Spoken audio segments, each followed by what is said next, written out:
Welcome everyone to episode 4 of Whaddya Say with DDJ. As always, I'm your host DDJ.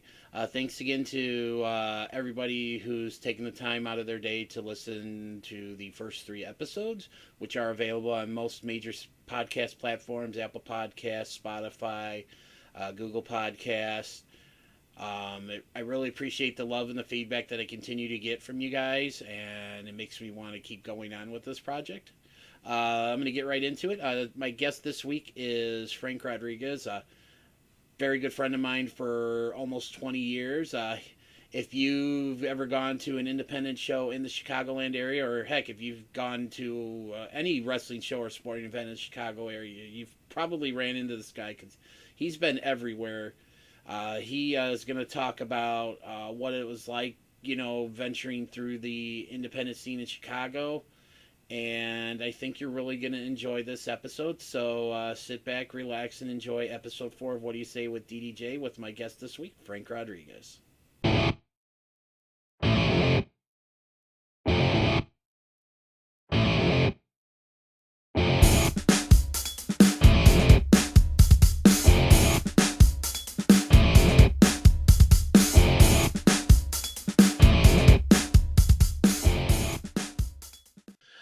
Welcome everyone to episode 4 of Whaddya Say with DDJ. With me today is Frank Rodriguez. Frank is, if good, the thing about Frank is that if you've been to an independent show in the Chicagoland area sometime in the 2000s, most likely you've ran into Frank.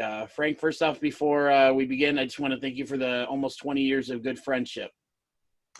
Man, Dennis, first of all, thank you for having me on. And like I said, as I've told you many times, you're good people, and it's always been awesome to chat with you and talk with you at the wrestling shows, man.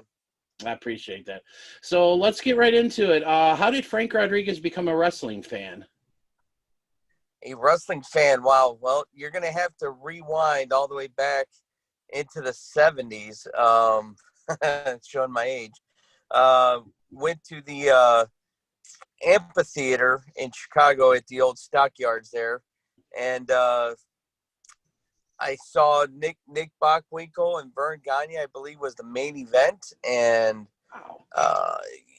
and I was hooked ever since. I mean, I just thought these guys were larger than life. But when I really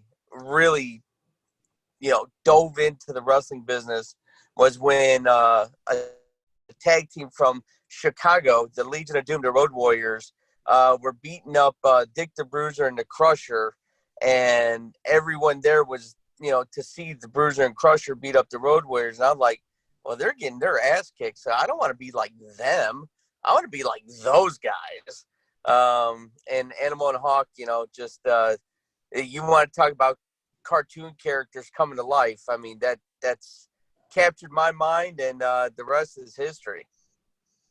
Awesome. So obviously you kind of partially answered my first question, who are a couple of your early favorites? And I know because you and I, one of the first times we hung out really was when I think it was Hawk and Paul Ellering were at it's an old country buffet, and we all had breakfast with them. And it's one of the highlights of my life and stuff. And I know you played a big role in allowing me to be a part of that, so I thank you for that. But besides the Road Warriors, who else were some of your favorites? Oh man, right away the Freebirds come to mind. Terry Gordy is absolutely one of my favorite wrestlers of all time. I just think as far as a big man goes, he sold so well for everybody else. I mean, Ric Flair, I wanted to be Ric Flair growing up. Thank God, knowing that what we know about Ric Flair, I didn't turn out to be like Ric Flair. But that doesn't take away from his accomplishments in the ring. And man, I mean, the Von Erichs and Freebirds, that feud just captivated me as a kid. Ric Flair and the Four Horsemen, obviously. I mean, I thought that was just amazing TV. And, the one thing I loved about wrestling back then that does not happen now, first, a couple things. One, it was an hour programming. Two, the main event would go off the air before it was finished. So you had to tune in the next week to find Mm-hmm. out what happened in that main event. So I absolutely love the way they did the TV back then. And man, you want to talk about hook, line, and sinker, Dennis? Woo! I was hooked. Yeah, I remember used to be, at the end of shows, Tony Schiavone was like, tune in next week, and he had that tune in next week, like the genuine excitement, like you have to tune in. And yeah, I would agree with you. That is definitely a lost art, and especially when it comes to today's wrestling. So again, I want one story. One NWA story that pissed me off to no end when I was younger was the Great American Bash. It was Hawk versus Ric Flair. They just showed the entrance, and Tony Schiavone says, "Now you see it, and now you don't, folks, because we gotta go." And I'm like, "What are you talking about?" That was the worst thing that could have happened to me as a kid, was them going off the air. I was so mad. And then the following week, they didn't show what happened, and and back then there was no internet, so you had to wait for wrestling magazines. And so yeah, I'll never forget that. Now you see it, now you don't, because we got to go. Oh man, was I mad. so okay, so when did you decide, you wanted to take the next step from just becoming just a fan to actually getting involved in the business? What was the one, what prompted that?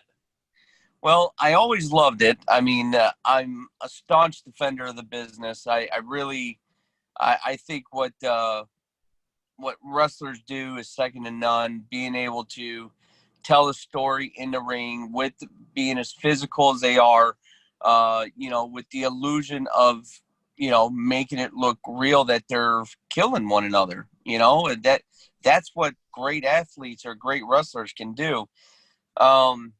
What got me into the business was actually a mutual friend of ours, the Shot to the Top, the manager extraordinaire, P.L. Myers. Mm-hmm. We always ended up running into each other at the same events, whether it was football, XFL, NFL, wrestling. I always ran into P.L. Myers. He had a TV show that he was always filming. And I would always yell, "P.L. Myers sucks," and that's, believe it or not, to a wrestler, that's a compliment. So Mm-hmm. that's how we became friends. And PCW was splitting up from PWI at the time and starting their own Fed, PCW. And on 6/23/01, that was my very first independent wrestling show. That's the night Jimmy Blaze pinned the Sandman.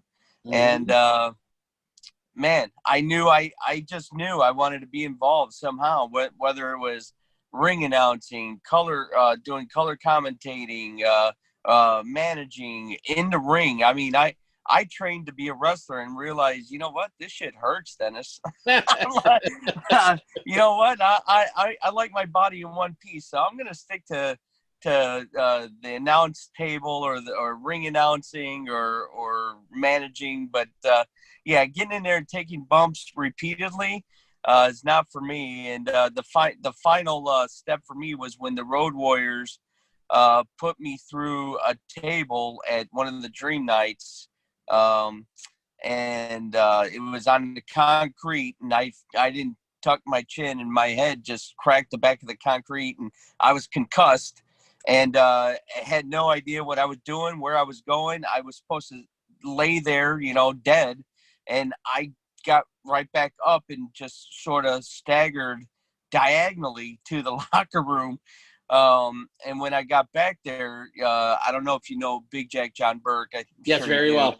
Yeah, he was waiting for me behind the curtain. He goes, "That was great, Frankie. That was great." And I'm like, "When do I go out?"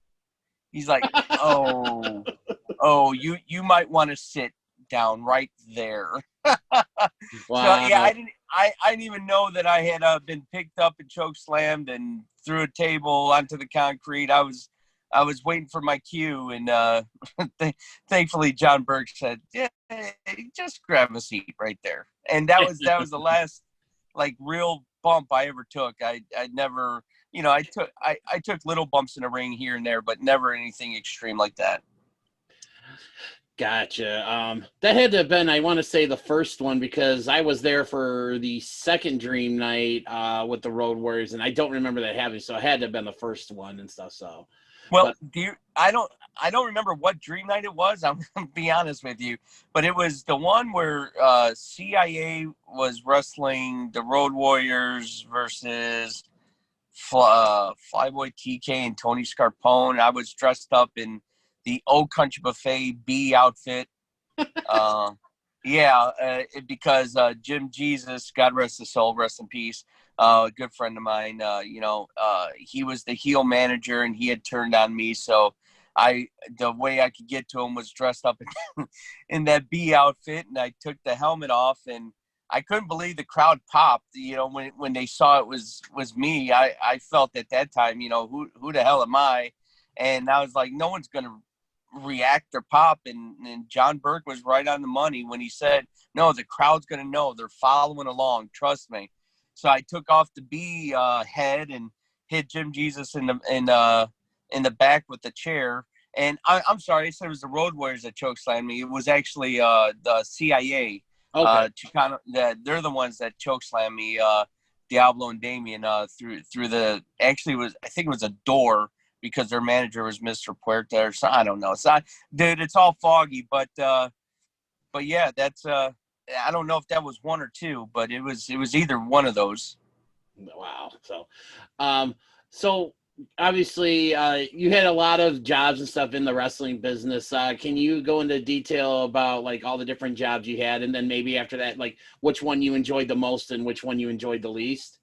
Wow. Okay. Yeah. I mean, they all have pluses and minuses for sure. But in PCW, I was a manager. I did color commentating, did a little ring announcing, got my ass kicked a few times in the ring as a quote unquote wrestler.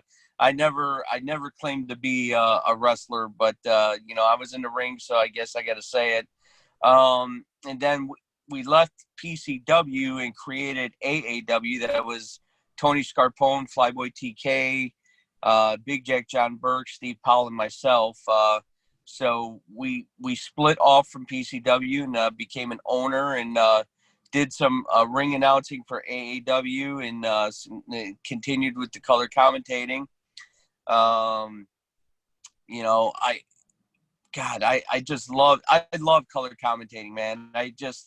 The color, at that time in indie shows had, an announce table, and the crowd could hear you live as you were talking. So you could get a storyline over really fast that way. Now, if you weren't any good, you just annoy the hell out of the crowd. But I mean, knowing the storylines and being able to get them over, live, was really cool. And then, I really got burned out in AAW. There was really too many chiefs, not enough Indians. There was 5 owners, and then the owners all started fighting with one another, and they couldn't agree on anything. So I brought Jim Jesus over to AAW. My connection with Mancow in that show with Turd and Al Roker Jr. I'm the one that ushered them, into PCW and then into AAW.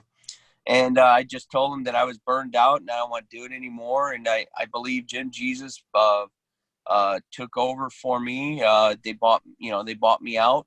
And then Danny Daniels took over, and everyone, went their own ways. And Flyboy TK retired, and Big Jack John Burke retired, and I think Steve Powell sued Tony Scarpone. The first of many people to sue Tony. And from there I retired. Man, I was gone out of the sport for about 3 years. Then came back to Pro Wrestling Blitz, and Tony had called me up and said, hey, can you help me with this promotion that first I think it was called Wrestling Underground or something like that. I said, well, that's your first mistake. Get rid of that stupid name. And so he did, and we came up with Blitz. And Blitz, I did some color commentating, some ring announcing, but I was more behind the scenes. Started doing the storylines. It's the first time I started doing storylines for wrestling, and I thoroughly enjoy telling stories, man.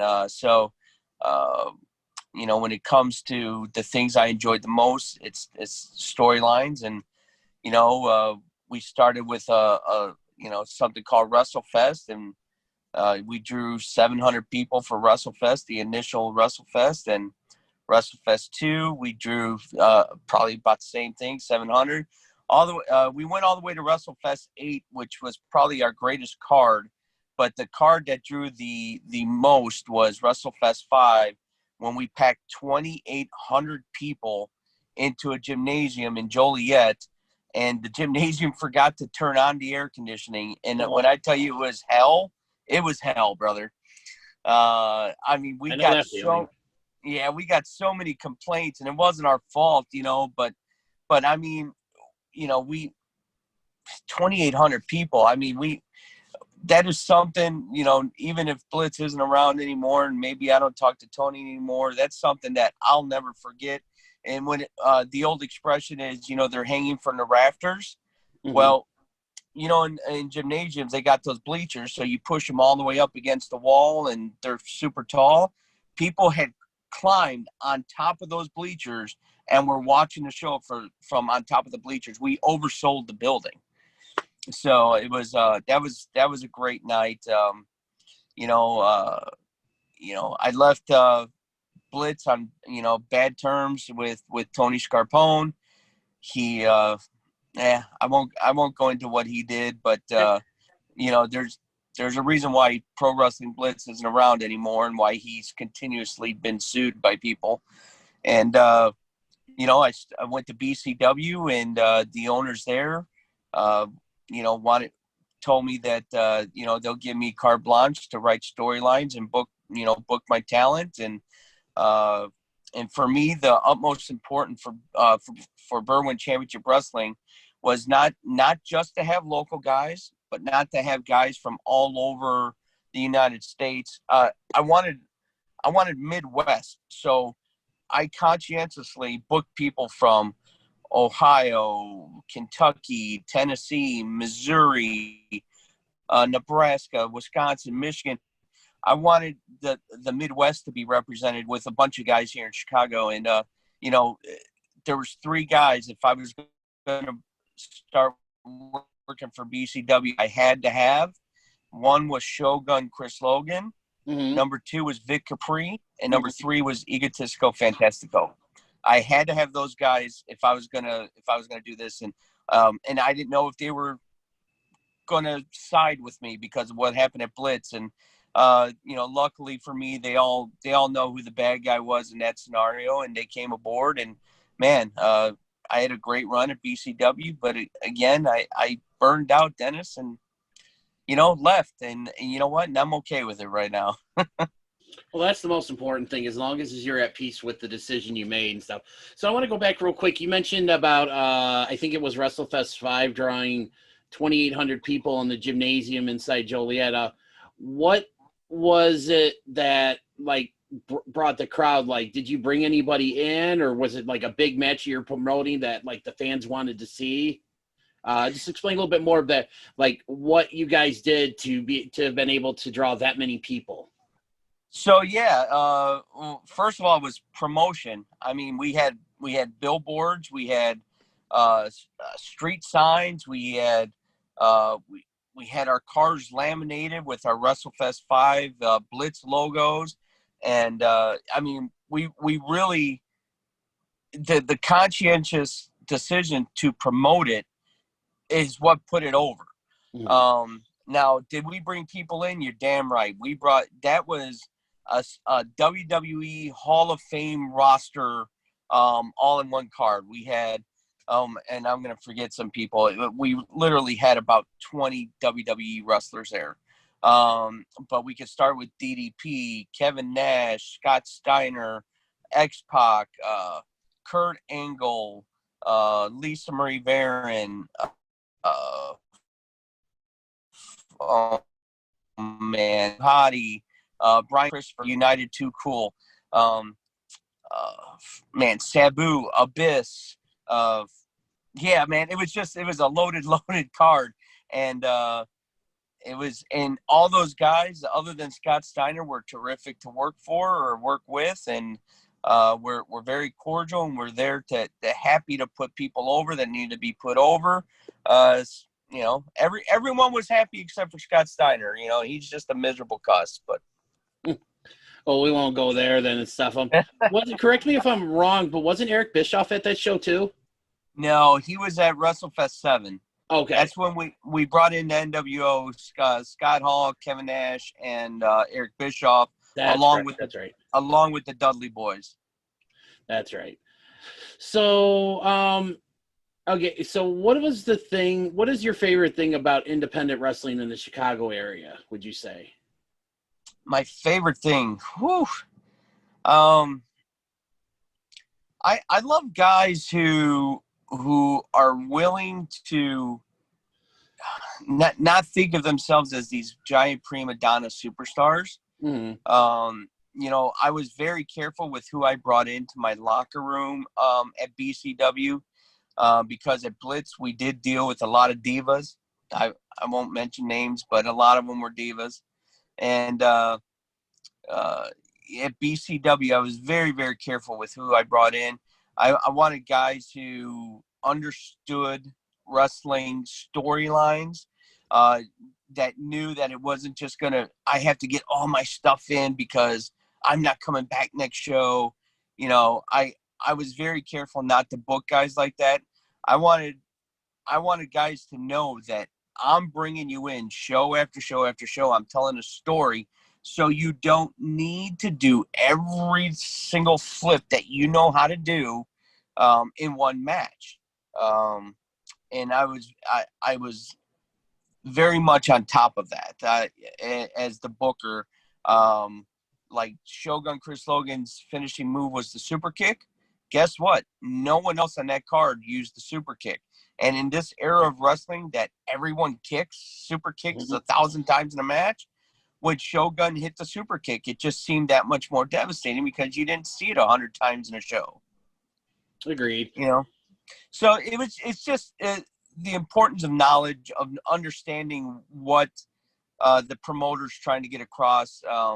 Guys that didn't understand that, Dennis, they didn't come back the next show because they didn't listen to what was expected of them. Yeah, I'll just leave it at that. If they went off on their own and did what they wanted to do, they didn't come back.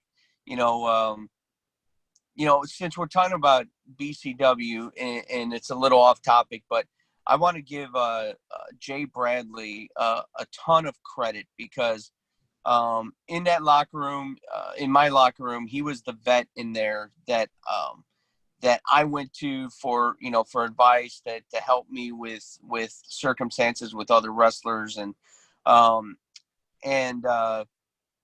he was wrestling the Chicago Bear Hug, Steve Michaels, one night, and he was supposed to go over. I had Jay Bradley winning, and because he was the vet, Steve Michaels was still young. I think he was just out of his rookie year. And somewhere during the course of that match, Jay Bradley decided that he was going to let Steve Michaels win via submission with his bear hug. He made Steve Michaels a superstar that night, and that's probably the only time I didn't blow a gasket when somebody did something they weren't supposed to do, because Jay Bradley understood the importance of making a star in our territory, in our company, right? Because everyone that was a star has been established and been around forever. Jay Bradley, Egotistical Fantastico, Vic Capri, Shogun, they've been around, 10 plus years here in Chicago. So he understood the importance of making a superstar. And And I can't tell you how impressed that I am that Jay Bradley allowed Steve Michaels to use his finisher, the bear hug, to make him submit, because that made Steve Michaels a star. Oh, it made him a star, because after that, Steve Michaels started getting bookings everywhere. And I'm sure I know you've interviewed him, but he'll tell you the same thing. Jay Bradley absolutely made him that night. Yeah, I was actually thinking about going back to my episode with Steve Michaels, which you can listen to on all major podcasting platforms. Had to get the cheap plug in there. Sure, man.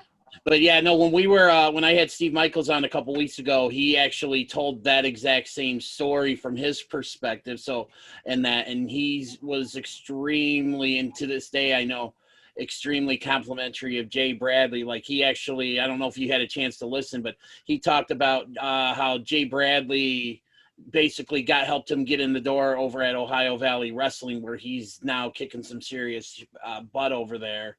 Absolutely. And actually, Jay Bradley's someone who, through seeing him at a few independent shows, and then his run on Impact Wrestling as Jay Bradley, and then the whole I think it was Aiden O'Shea gimmick where he was like Billy Corgan's bodyguard and stuff. Right. I became a fan of his and actually met him at, I think, the first Blitz show I went to. He's a real good dude. And Jay Bradley, if you're out there listening, please, I would love to have you on a future episode of my podcast here.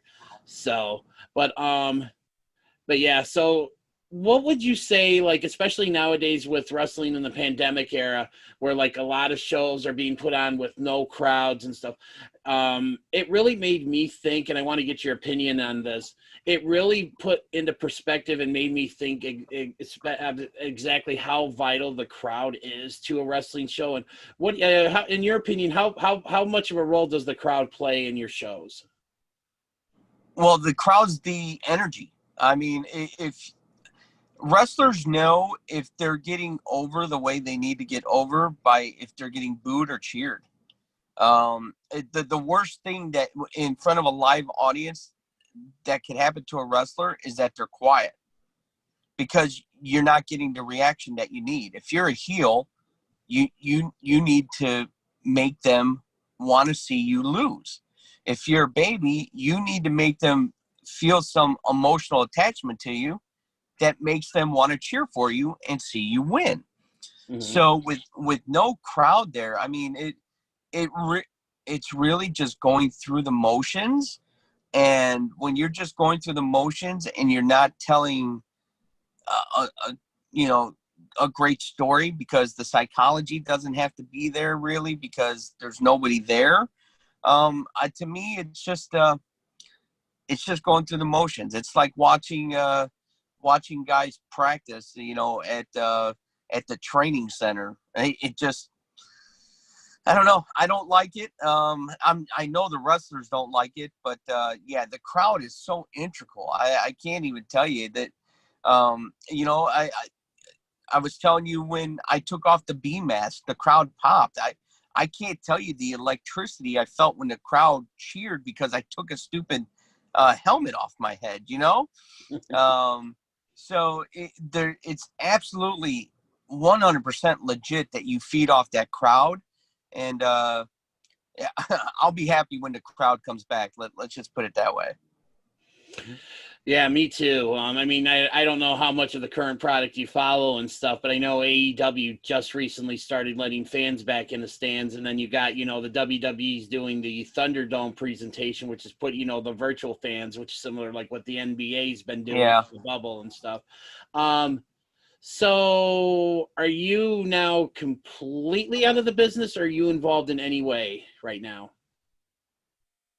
I'm completely out. I have been asked by many to come back and help out. I'm not feeling it right now, Dennis. I actually liked the last show for BCW before the pandemic happened. I was in the crowd and watching the show, and I enjoyed having a beer or two, sitting there as a fan. Mm-hmm. Watching these guys perform without having to watch it with a critical eye, like you do as the owner or the booker. Just being able to enjoy was really awesome. So I think that's where I'm at right now. Just gonna kind of bide my time. In this business, you never say never. Right. I'll get that itch one of these days, and who knows if I'll be a manager, ring announcing, referee, but who knows? I mean, I still love the sport, with all my heart. I really do. I respect the hell out of these wrestlers and how hard it is to be a wrestler. They, there's no off season in pro wrestling, man. You go year round. Yep. And on the indie scene, you're getting, a lot of these guys are getting paid $20, $30, $40, if that. Bookers are known to be shady and say, hey, the gate was light. Sorry, I don't have money for you tonight. That's just shady. But I right now, Dennis, I'm okay with being in the crowd. I'm gonna. I do want to get back to what one point you asked me what I enjoy the most about wrestling, and I said writing the stories. Right. Mm-hmm. I'll tell you as I was thinking about it right now. Something else that I enjoyed thoroughly was taking guys that were outcast or sent away from another company, being told that you're never going to amount to anything, that you're no good, that give up the business. And I brought in a bunch of guys to BCW that were on that path of leaving the business, let's just say. And I just looked at them, and I'll name who they are. Big Jack Monahan, Mike Strong, Kid Fox, the Empire with Damian Tyler, Brian Alexander, and D'Angelo Steele. Just to name a few. There's a long list, but just to name them. And I just looked at them all. They're like, and I said, look, do you guys want the opportunity? And they said, yeah. I go, so I need you at practice. I need to see what you can do. And so I know how to book you guys. So I don't put you in over your head so you look like dog shit in the ring. I just want to make sure that you guys look the best that you can look in the ring. So I need to see what you can do. So, a handful of them came in and, showed me what they could do. And in my mind, started working. And, I'll give them all the credit in the world because they just took the ideas and they ran with them. But they busted their ass, and they actually main evented one of the shows, The Empire versus Jack Monahan, Kid Fox, and Mike Strong versus D'Angelo Steele, Damian Tyler, and Brian Alexander. So this is the first time they've ever main evented any one of those guys. And I'll be damned if they didn't give it everything they had. They tried so hard, and D'Angelo Steele ended up tearing his knee up, where he was laid out for 6 to 8 weeks. Kid Fox broke his orbital bone in his face, so he's still temporary, slightly blind in one eye from it. Wow. But it was that opportunity that they had, and they building up to that main event, where it was a no holds barred main event. I mean, they really earned that spot, and that makes me happy and proud inside that those guys that were casted away and told that they suck and they won't accomplish anything, that their storyline got so over with the crowd that they actually main evented. And that, that really makes me happy, and I really love doing that for guys. Awesome. So couple more things here, and then we'll probably wrap it up here. Sure. So what would you say was the best piece of advice you were ever given? And if you'd like to, share with my audience who gave you that advice, and if it's something that you still apply to your daily life to this day. So yeah, the mouth of the South, Jimmy Hart. Hey baby. He looked at we brought him in the Blitz, and he gave me a couple of great nuggets that we ran with. He said, if you don't promote your company within the four walls, that you're running, then you're doing yourself a disservice. So we looked at him like, well, what are you talking about? He goes, what's the name of your company? And we said, Pro Wrestling Blitz. He goes, where's the pro? Where's the wrestling? Where's the blitz? So we looked around and we realized all we had was one little banner with like our social media on it. And it wasn't on the ring. It wasn't on the turnbuckles. It wasn't on the big screen. And he's just like, he goes, not everybody here has been to your show month after month after month. You know, you got new people in here and they want to go home and tell somebody about it. And they don't remember what the name of the company was. So we took that, we made sure we branded everything after that. So that was for the company. The best advice he gave me for wrestling was, if you dress like the crowd, you belong in the crowd. You got to stand out. You got to look different. You have to separate yourself from the audience. And if you don't do that, you just may as well be part of the audience. So that's when I started wearing that red smoker's jacket. And yes, I remember that very well. You know, for a long time, I had a white scarf that I used to wear. I just started doing little things that were different than what people in the audience would do. And I've told that, to everybody, if, all my workers, the young guys, like, if you dress like the crowd, you belong in the crowd. Take your gimmick serious, take your gear serious, and really think about it. And, the mouth of the South, Jimmy Hart, who would have figured? But yeah, he was the one. Yeah, he's a great guy. I've had the pleasure of meeting him a couple times. Just very down to earth, very humble. And that's yep.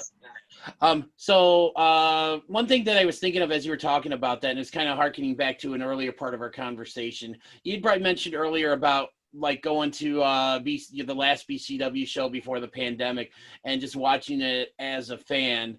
How different is it for someone? Because I don't think a lot of people that aren't involved in the business like really understand what the difference is. But how different is it to watch a show as a fan versus watching the show as like the booker, so to speak?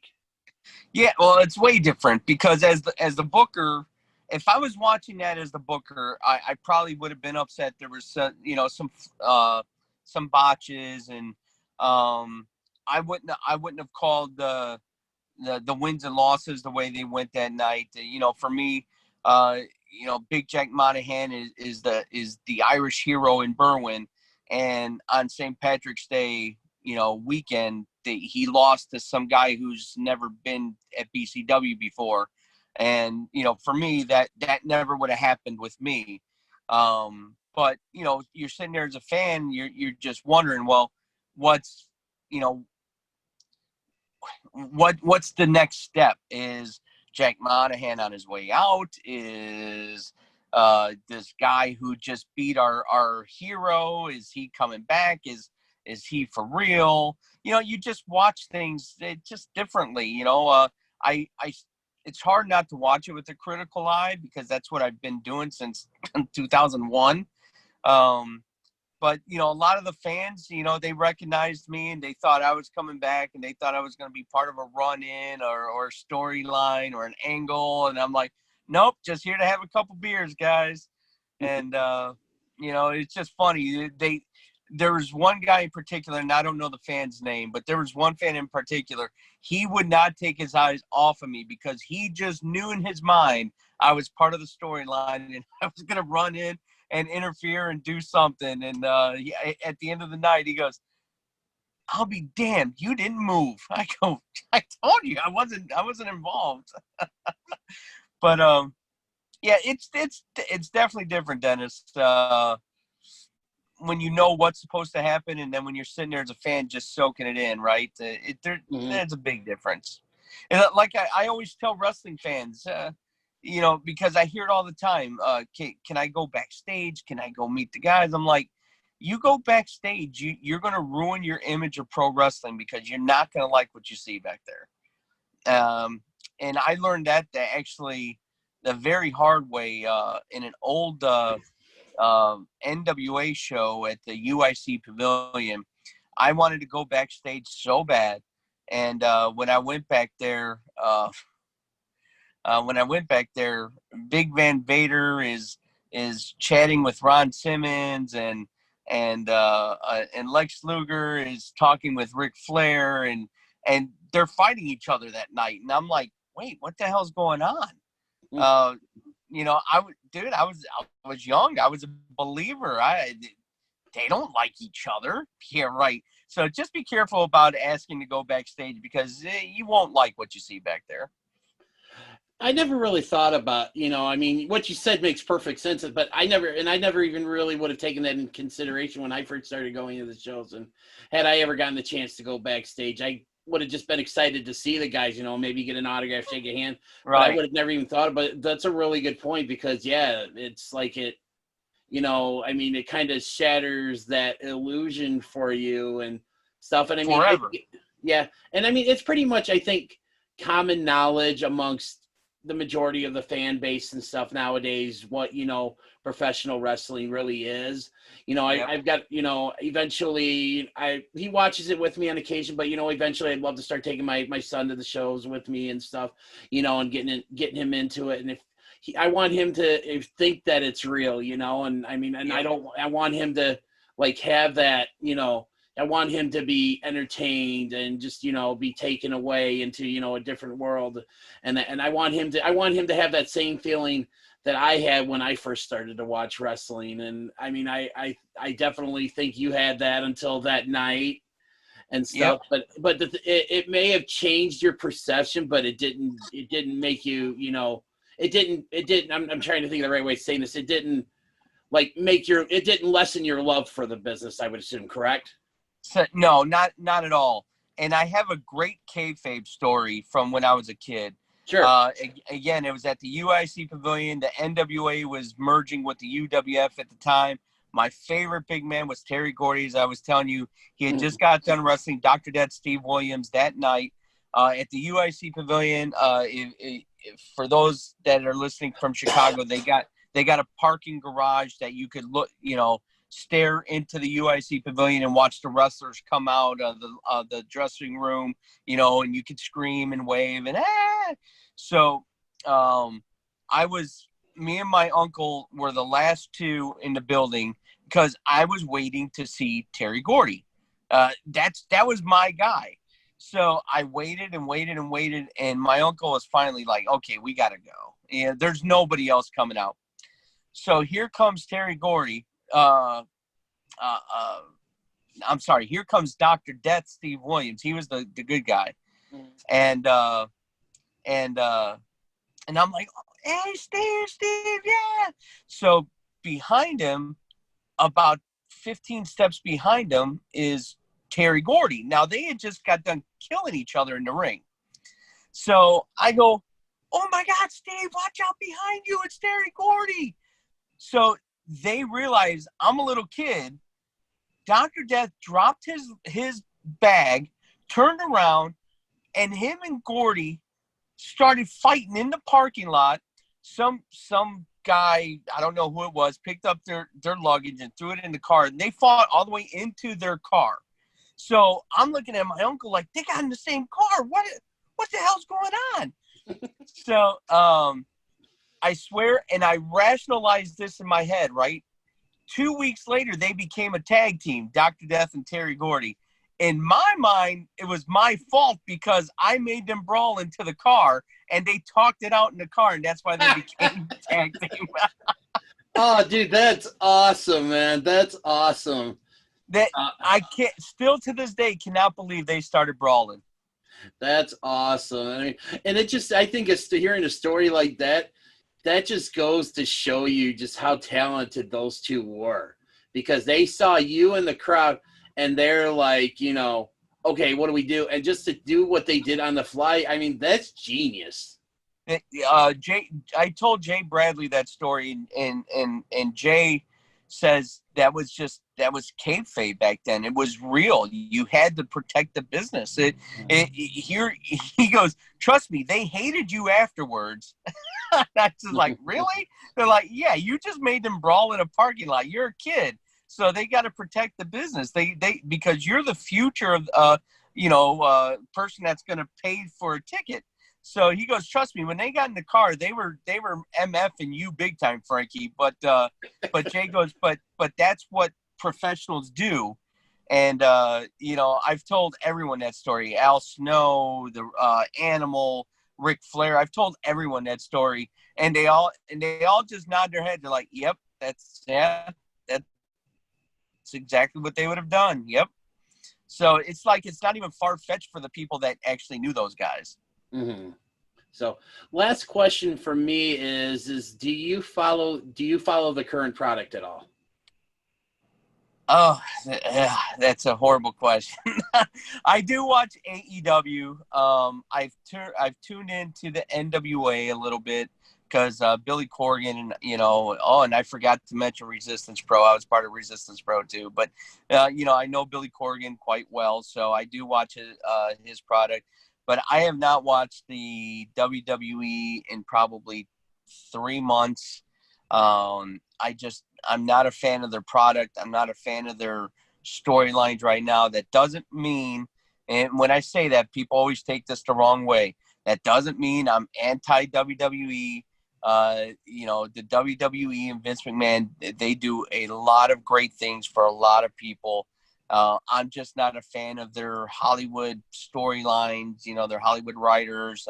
I wish they would bring back people that, are in the business to write storylines. So I guess that's your answer. I watched AEW and some NWA, but I don't watch Impact. I don't watch WWE. So wait, you mean to tell me you weren't a fan of Rey Mysterio losing an eye during a match? Oh my goodness! Again, I didn't watch it, so I saw all the dirt sheet stuff, and I'm like, oh, you got to be kidding me! Now Big Van Vader really lost his eye in Japan when he was wrestling Stan Hansen. I watched that match, and yeah, that was pretty wicked. That was gross, and he put his eye back in his skull. I mean. Yep. That's what it looks like, not what the WWE tried to portray. And you gotta, but it goes to what you were just saying is you want your kid to believe, right? Yes. So for me, if I had someone in my, like, all my kids are in their 20s now, but I mean, if I had a kid, I would have pretended like, oh my God, I can't believe Rey Mysterio just lost his eye.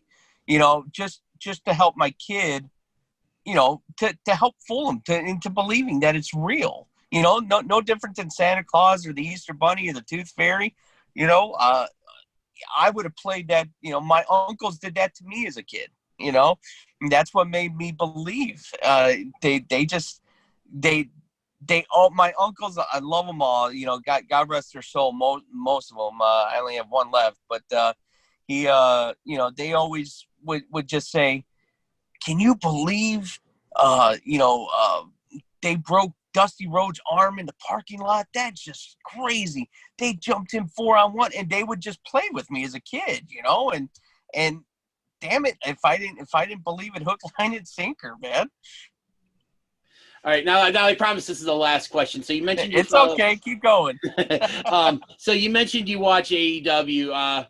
Right now, if you had to pick one or two guys that you would say you're a big fan of, who would they be and why? Wow. I mean, it's hard not to say Chris Jericho. I mean, he just keeps reinventing himself. The Le Champion and the little bit of the bubbly, and now the Demo God. The guy just keeps on turning out a great product. The Demo God, yeah. The other one, I was such a huge fan of Kenny Omega, and I'm really disappointed with how they've used him in AEW.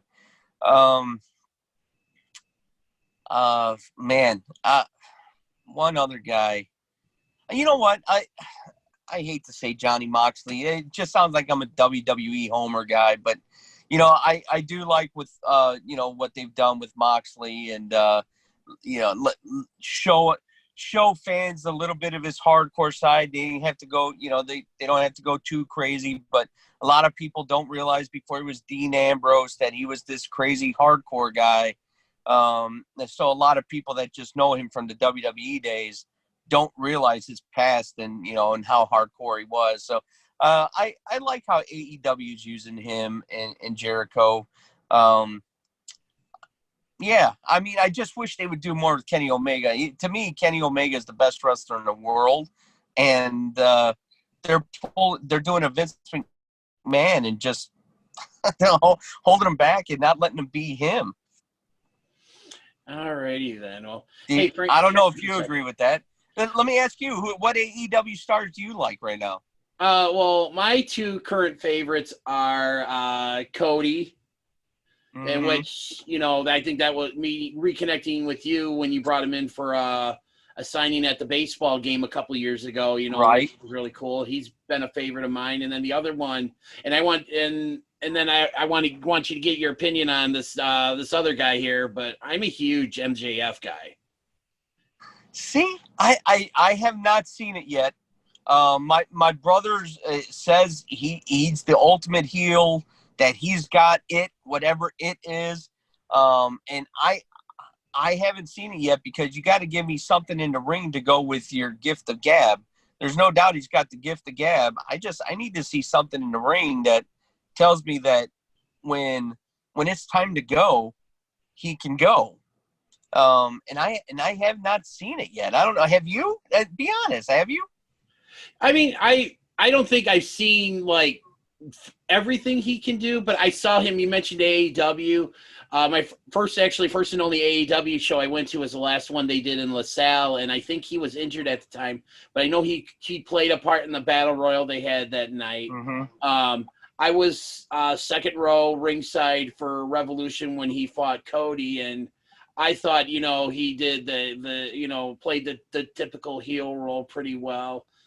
I want to say I've seen glimpses of it in the ring, but I don't think we've seen the full potential yet, and I don't think it's going to be for a little while. Right. And honestly, I'm okay with that because I don't want to see everything all at once. I want to wait. Yep.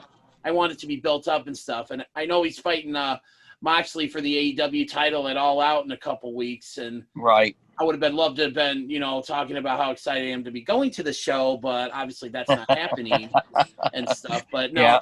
I would definitely say though, yeah, Cody and MJF are like probably like my two faves in AEW, and obviously you mentioned Jericho as well. And everything you basically said, I echo those sentiments as well. So cool. So, all right. Well, Frankie, thank you so much for your time today. I really enjoyed the conversation. And where can people get a hold of you? Oh man, I'm on all social media. If you want to be pissed off politically, you can find me on Facebook. If you want to, you want to find a more kosher Frankie Rodriguez, you'll find me on LinkedIn.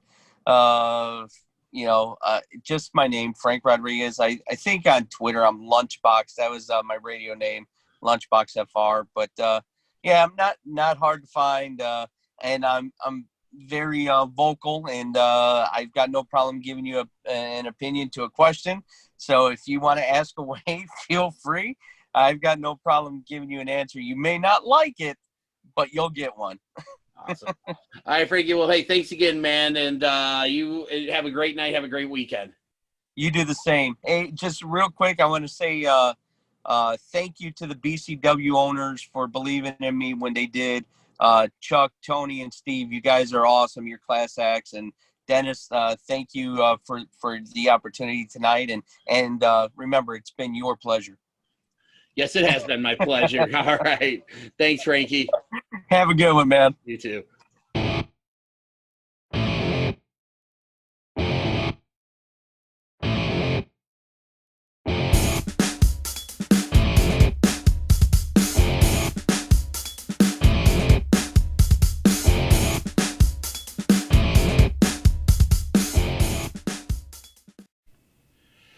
Thanks again to Frank Rodriguez for taking time out of his day to share some great stories with me.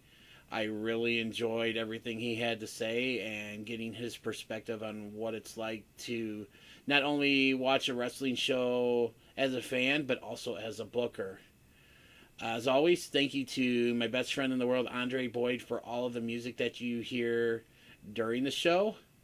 And this week for my shout out, I just want to give a shout out to everybody that has taken the time out of his or her day to listen to an episode. It really means a lot to me to think that something that I'm just doing on the side, just sharing my love of professional wrestling as a fan, and you taking time out of your day to sit back and listen to an episode and that, sending me all the nice feedback and reaching out to me, and it really means a lot to me. So I just want to thank all of my audience for doing so.